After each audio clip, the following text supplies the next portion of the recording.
caminhar. Tu és a direção, o sol a me guiar. Tudo pode passar, seu amor jamais me deixará.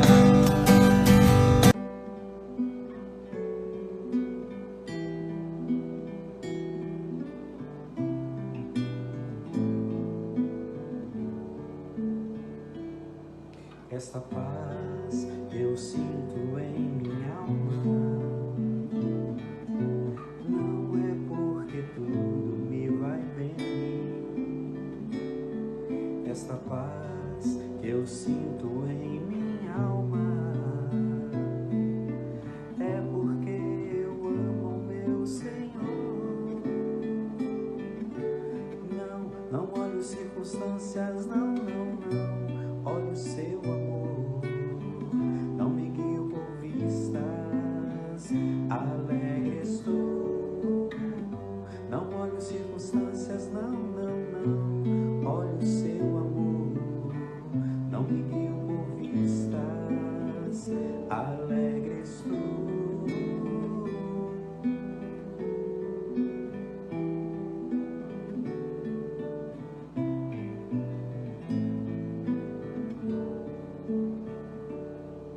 E ainda que a terra não floresça e a vide não der o seu fruto, e ainda que os montes se abalem, nada temerei, vou confiar. Não olho circunstâncias, não olho o seu amor, não me guio por vistas, alegre estou. Não olho circunstâncias, não olho o seu amor, não me guio por vistas, alegre estou.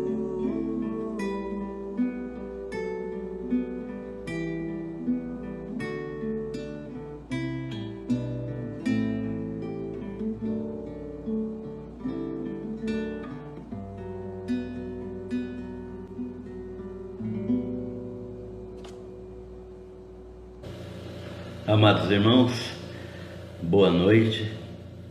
Nossa alegria é muito grande em poder compartilhar com os irmãos mais uma vez esta carta de Pedro, o apóstolo do Senhor Jesus Cristo, e na sua primeira epístola, no capítulo 2, dos versículos de 1 a 10. Nós estamos estudando, já é o sexto estudo, e nós nos alegramos em poder compartilhar com a igreja os ensinamentos da palavra do Senhor. Nós agradecemos ao Senhor nosso Deus o privilégio de podermos compartilhar essas mensagens e pedimos a Deus que nos oriente em tudo que vamos fazer e que a igreja receba com gratidão essas mensagens do Senhor, colocando em prática nas suas próprias vidas. Eu aconselho cada um que participa a ler o texto bíblico que está em 1 Pedro 2, de 1 a 10, e meditar na palavra do Senhor neste texto, e ler toda a carta de Pedro, que é uma carta extremamente edificante e abençoadora. Vamos orar. Pai, nós agradecemos a Ti todas as bênçãos e todas as oportunidades que nós temos tido de estudar a Tua palavra e de reconhecer nela a palavra do Senhor. Nós também reconhecemos que ela vem para a nossa edificação, e nós Te louvamos porque o Senhor nos tem edificado através da Tua palavra. Obrigado, Senhor Deus, pela igreja que nós servimos. Obrigado pela igreja que se reúne até mesmo virtualmente, nós te pedimos que o Senhor console e conforte todos os corações que estão necessitados da tua graça. Oramos pedindo a tua direção para a vida do pastor, para a sua esposa, sua família. Pedimos a direção do Senhor para toda a liderança da igreja. Oramos em nome do Senhor Jesus. Amém. Esta carta, nós vimos no último estudo, fala a judeus e gentios que estão dispersos, que estão afastados de suas respectivas pátrias, que são peregrinos e forasteiros. E ela traz uma mensagem poderosa, que em resumo é a seguinte: o Evangelho de Jesus Cristo produz transformações no caráter do crente em toda a sua vida. No caráter do crente nós podemos perceber santidade moral, e nos relacionamentos do crente percebemos a manifestação do amor. Percebemos também que há uma alegria constante na vida do crente, independente de qualquer circunstância. Também da sua capacidade espiritual de suportar o sofrimento, de perseverar na fé durante o período de provação, e a esperança gloriosa que todos os crentes em Jesus Cristo têm de uma pátria celestial e do retorno de Jesus Cristo para nos levar para estar com Ele para sempre. O Evangelho, portanto, é esta mensagem maravilhosa e a manifestação da graça soberana de Deus. Essa manifestação da graça soberana de Deus é dada a todos aqueles que creem no Senhor Jesus Cristo. E todos estes que creem no Senhor Jesus Cristo, todos eles experimentaram a bondade do Senhor manifestada em uma nova vida. Quando Jesus Cristo deu a sua vida na cruz do Calvário, Ele estava permitindo a nós e possibilitando a cada um pecador que crê nele a termos uma nova vida, porque se alguém está em Cristo, nova criatura é. Essa nova vida é caracterizada por alguns aspectos. No aspecto negativo, essa nova vida é caracterizada pelo despojar-se da maldade, isto é, deixar de praticar a maldade, deixar de praticar o bem é a mesma coisa que praticar o mal. Então a omissão também é um pecado. Deixar de praticar o bem é maldade, praticar a maldade é maldade, porque a omissão é pecaminosa. E o apóstolo ensina então que nós devemos nos despojar desta maldade, como se fosse uma vestimenta, parecendo que uma troca de roupa. O apóstolo está dizendo que nós precisamos nos vestir agora da roupagem cristã, da roupagem de Cristo, como trocando uma roupa suja, imunda, por uma roupa limpa.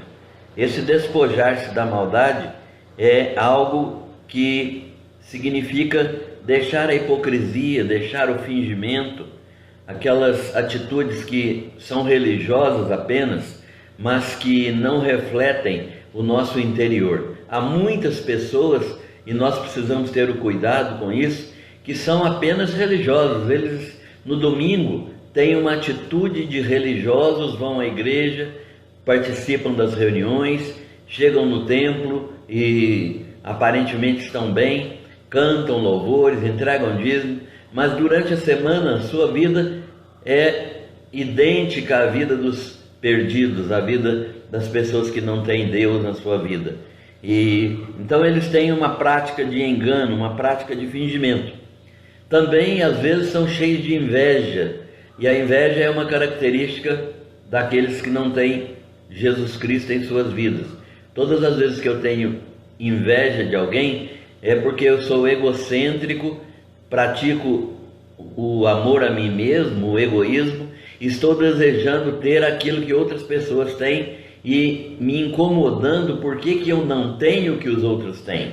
Isto é inveja e produz inclusive maledicência.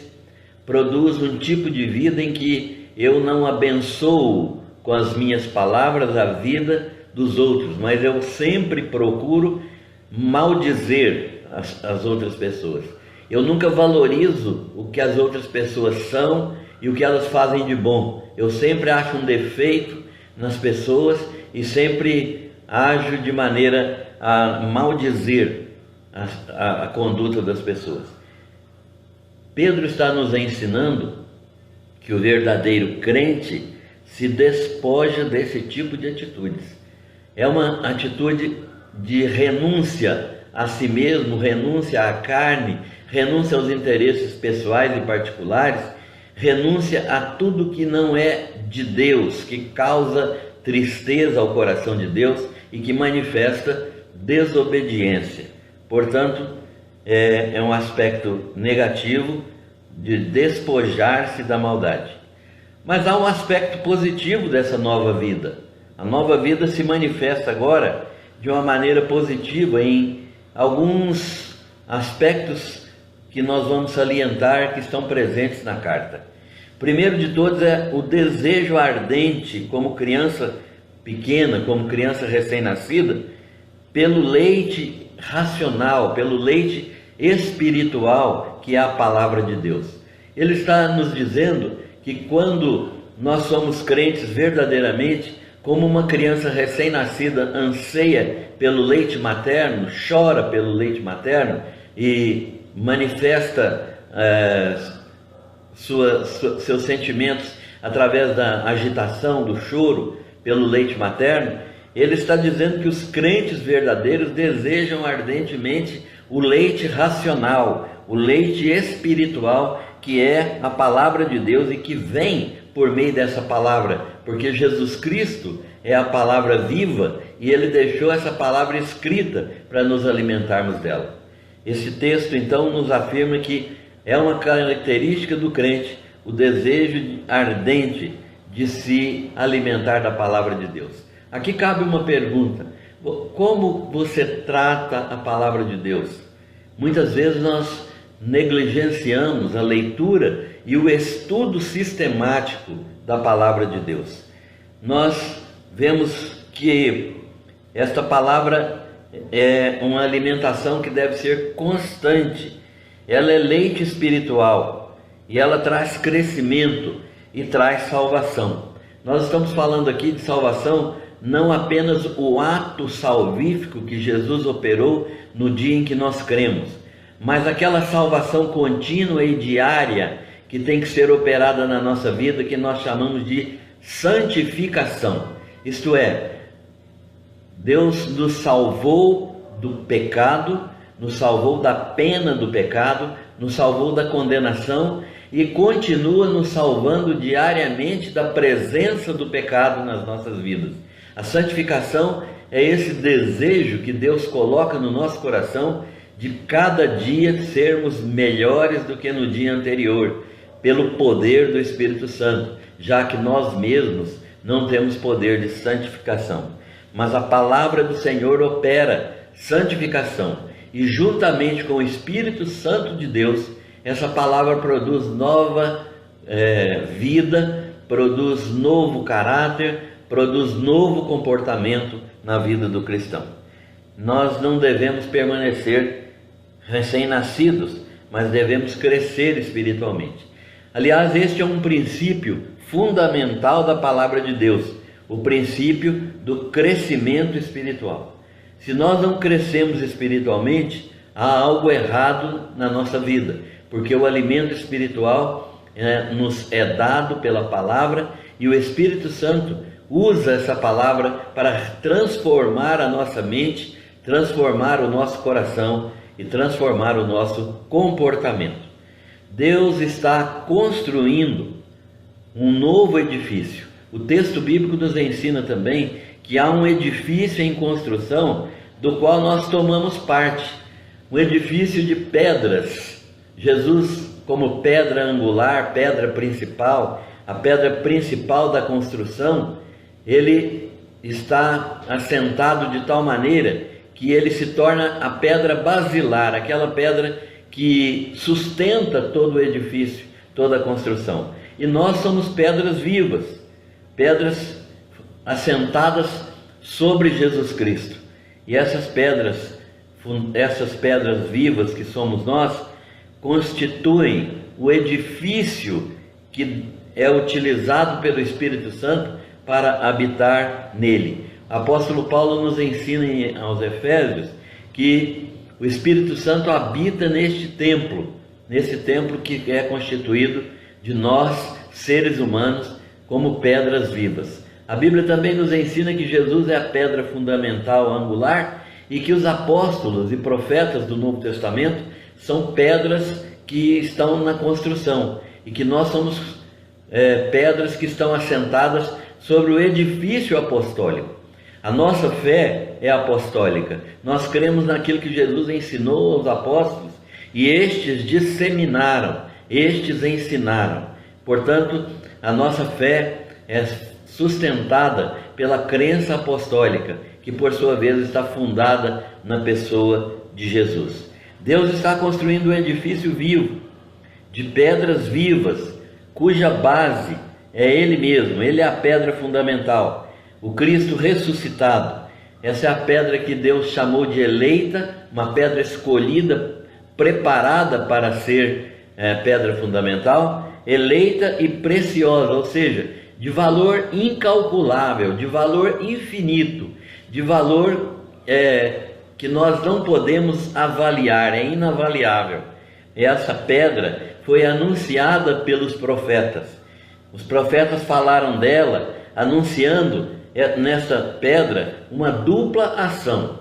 É bom entendermos, queridos, essa dupla ação que existe nessa pedra principal e preciosa. Essa dupla ação é uma ação verdadeiramente construtora, a ação de ser uma pedra angular que foi prometida a Israel e que agora está na base da igreja. Essa pedra que é para salvação. E a segunda ação, que é uma pedra que é de tropeço, para aqueles que não creem, para o Israel que rejeitou Jesus, e para aqueles que agora, ouvindo o Evangelho, não creem em Jesus Cristo. Essa pedra que os construtores, os israelitas, rejeitaram, a geração do tempo de Jesus rejeitou, ela se tornou pedra de esquina, pedra de tropeço para as pessoas que não creem em Jesus, de modo que aqueles que sobre ela caírem estarão sofrendo condenação, estarão sofrendo destruição. Esta é a pedra angular, Jesus, pedra preciosa para aqueles que creem, mas pedra de condenação para aqueles que não creem, que são aqueles que vivem na desobediência e que não são praticantes da verdade da palavra do Senhor. O texto, portanto, nos fala deste assunto maravilhoso em que Deus está nos tornando uma casa espiritual. Por que Deus está nos tornando uma casa espiritual? Ele está fazendo um edifício onde Ele mesmo habita, na pessoa do Espírito Santo. Que coisa maravilhosa nós sermos construção de Deus e o Espírito Santo habitar em nós, na igreja. Ele habita pessoalmente cada crente, mas habita também no corpo de Cristo, que é a igreja, de modo que o Espírito Santo está presente onde cada crente está, e está presente também quando a igreja se reúne, porque Ele usa a igreja verdadeiramente como seu templo, como sua habitação. Você já pensou nisso? Que você é a habitação do Espírito Santo pessoalmente, e que como igreja nós somos a habitação do Espírito Santo, e que Ele atua na nossa vida por meio da palavra, e que Ele atua no mundo por meio da igreja? Quando você pensa nisso, quais as consequências desse pensamento? Como que fica uma vida pecaminosa, uma vida afastada de Deus, uma vida que não ora, que não lê a Bíblia, uma vida que não frequenta a igreja? Como fica isso diante dessa verdade? nós precisamos entender que nós somos um sacerdócio separado por Deus, um sacerdócio santo, que significa separados para Deus, separados exclusivamente para Deus, dedicados exclusivamente ao serviço de Deus e transformados moralmente para sermos agradáveis a Deus de maneira santa, vivendo numa situação de oferecer sacrifícios espirituais agradáveis ao Senhor, como Paulo nos ensina aos Romanos, né? Falando para nós que nós devemos ser transformados pela renovação do entendimento para oferecermos sacrifícios agradáveis ao Senhor. Nós entendemos que Deus nos tem abençoado com a sua palavra e nós daremos continuidade a este estudo, falando mais deste sacerdócio santo na próxima semana, se Deus nos permitir. Nós agradecemos a Deus pela bênção de termos estado com os irmãos até agora e desejamos que Deus abençoe a todos. Nós oramos pedindo as bênçãos do Senhor para toda a igreja. Pai, nós agradecemos pela tua bondade, pela igreja do Senhor que se reúne e pela palavra do Senhor que nós ouvimos. Ministra essa palavra ao nosso coração. Nós oramos em nome de Jesus. Amém.